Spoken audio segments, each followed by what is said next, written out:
So this is an open invitation for everybody to recognize God and enjoy His blessings in this life and His mercy in this life and in the hereafter as well. Allah, Ar-Rahman, Ar-Rahim. Each name has a meaning. Each name signifies a nature of Allah the Almighty which no one shares or is compared to Allah in it.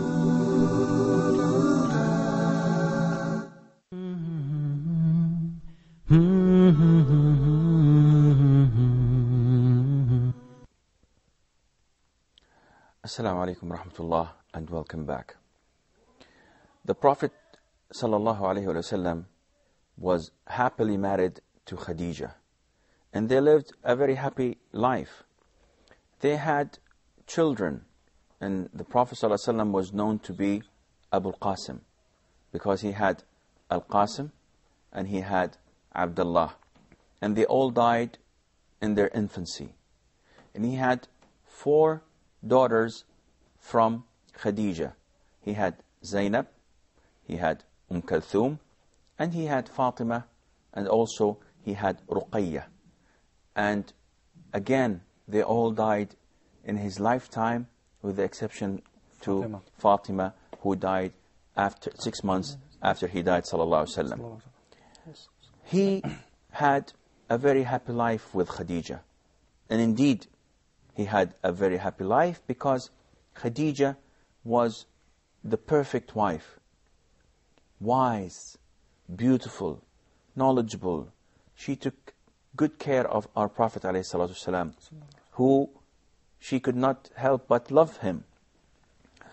The Prophet ﷺ, whenever he remembered Khadija, he would feel so faithful to her.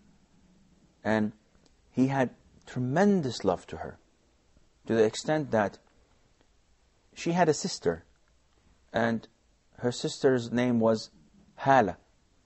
And whenever the Hala would visit the Prophet ﷺ, and we're talking about 10 years down the line, 10, 15 years down the line, whenever she would visit the Prophet ﷺ, he would honor her and give her presents just because of the memory of Khadija.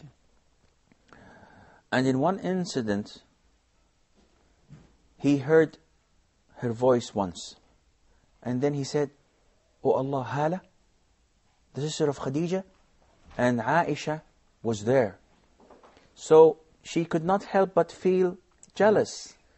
So she said to the Prophet ﷺ, complaining in anger, "Why do you always mention a woman that was 60, 70 years old, skinny," and she started describing her in a very nasty way.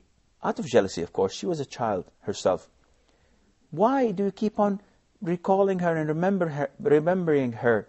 Allah Azza wa Jal has given you far greater wives, greater wives than her. The Prophet ﷺ was outraged. He was so furious and angry that he said to her, "By Allah, he did not give me better than her ever.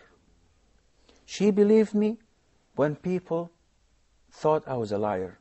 She supported me with her money when people deprived me from shelter and support. She stood beside me when everyone abandoned me.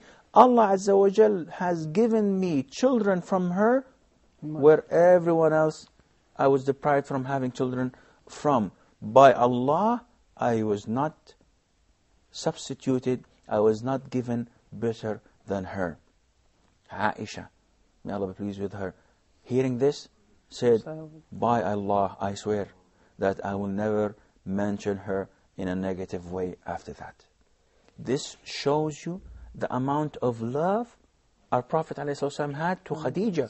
And indeed, she had all the right to be loved with all the support she gave our Prophet ﷺ, with all this tremendous care and love she provided him. She deserved to be remembered after all these years, after she passed away, after the Prophet ﷺ married 7 or 8 or 9 women after her, yet she still had a very very special place in his heart. Nowadays we have a saying that says, behind every great man there is a woman. Could this saying be applied to the case of Prophet Muhammad ﷺ and our brother? Most definitely, Khadija? but she was not the cause of him being great. But indeed she was the best support any man could have. And going back to the way she treated the Prophet ﷺ, we don't have a lot of hadiths covering this, but we can understand by the indications here or there. For example, the Prophet ﷺ told us, and we were told, that while the Prophet ﷺ and Khadija were there, the Archangel Gabriel came. Khadija did not see him, of course. So the Prophet is telling Khadija, "Oh Khadija, this is Gabriel saluting you." So she said, "Wa alayhi salam." He's saying, "Salamu alaykum." She said, "Wa alayhi salam." She then looked at the Prophet ﷺ. The Prophet told her, "Khadija, Gabriel tells me that Allah Azza wa Jal is giving you the glad tiding of a big house of pearl, a big pearl that is your house. And in this house there is no tiresome. You will not be tired, and there is no loud noise of nagging, of people shouting. It is quiet, and it's a big pearl, and you don't have to work in it." So this is a glad tiding, and this house is where? It's in paradise. Now, if we look at this glad tidings, one would wonder, why did the Prophet ﷺ mention to us that the characteristics of this house in paradise, that there is no tiresome in it, you will not be tired, and there is no loud noise and a noisy environment in it? It's very simple. Maybe because she used to suffer from tiredness during the life of the Because she used to work herself in her house, and she suffered bearing 6 children As a reward from as a reward from Allah Azza wa Jal. And what about the loud noise? Because she provided the Prophet ﷺ with the quietest environment for him to contemplate and to sit in comfort. Da'wah ilallah. Before Da'wah Allah Azza wa Jal even, but also after Da'wah to Allah Azza wa Jal, she gave him the right environment. Now look at our houses. And whenever I talk to the brothers complaining from their wives, the most complaint that comes on top of the list would be nagging. They always complain of their wives nagging, shouting, having a loud voice when speaking, making a scene out of nothing. Khadija was at all not like this. She was the perfect wife. She was the perfect mother. And you can tell by her offsprings. When you look at Fatima, may Allah be pleased with her, you will find that she did raise excellent children. Because even Fatima, who was a young child, used to stand in front of the dignitaries of Mecca, the tyrants of Mecca, and shout at them and swear at them whenever they used to abuse her father or do something that is wrong to him. She used to stand in front of them although she was 6 or 7 years old. This shows you the manner and the way that these children were brought up. And all of this is accredited to the mother Khadija bint Khuwaylid. May Allah be pleased with her. Shaykh, I also heard a hadith. Prophet Muhammad sallallahu alaihi wasallam said, many men are perfect, but only 4 women are perfect. Okay. And then mentioned Asiya, Maryam bint Imran, and Khadija bint Khuwaylid, and Fatima bint Muhammad. Well, Fatima was not, Salam. as I recall, Fatima was not one of them, if I recall correctly. It is Khadija, Asiya, the wife of Pharaoh, Maryam, and the 4th one, I forgot. But probably it can be Fatima, it can be someone else. I'm not sure of that. This is true.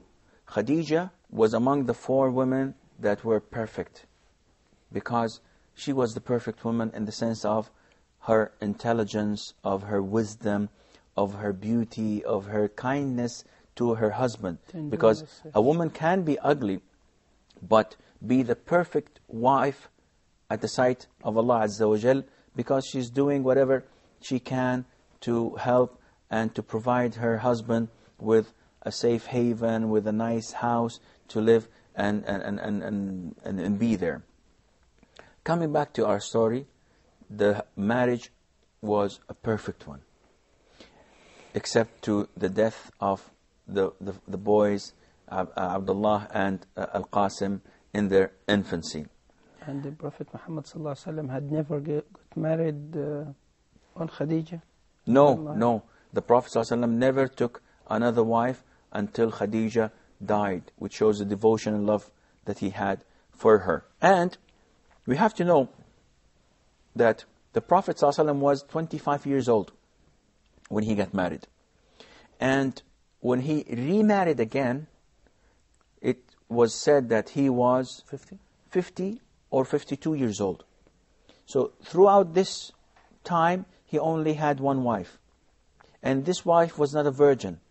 She was twice wedded before, which meant that it was not on the top of his list to have sexual relations. He was not a man of sex-driven, as the Westerners and the enemies of Islam try to portray him. Otherwise, he would have married again and again and again. Or he would have chosen someone who was in his age or younger to enjoy himself with. But he did not even think of this until he was 50 or 52 years of age, which shows us that the Prophet ﷺ is not as his enemies portray him to be. Now, throughout this marriage, as mentioned earlier, they had a very stable life. But there were many events that took place just before his revelation. Everybody still trusted him. They all thought of him as trustworthy, as the honest man. He had a position among the people. They accepted him because of his noble tribe, because of his honesty and trustworthiness, and because they could gain a lot from his wisdom. It's true, he did not talk a lot. But it's also true that when he talked, it was filled with wisdom. And they all respected his opinion that they usually would seek, because he had a very sound opinion and wisdom.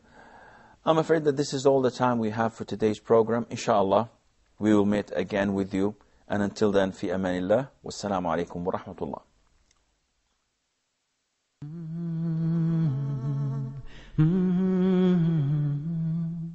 Mm-hmm.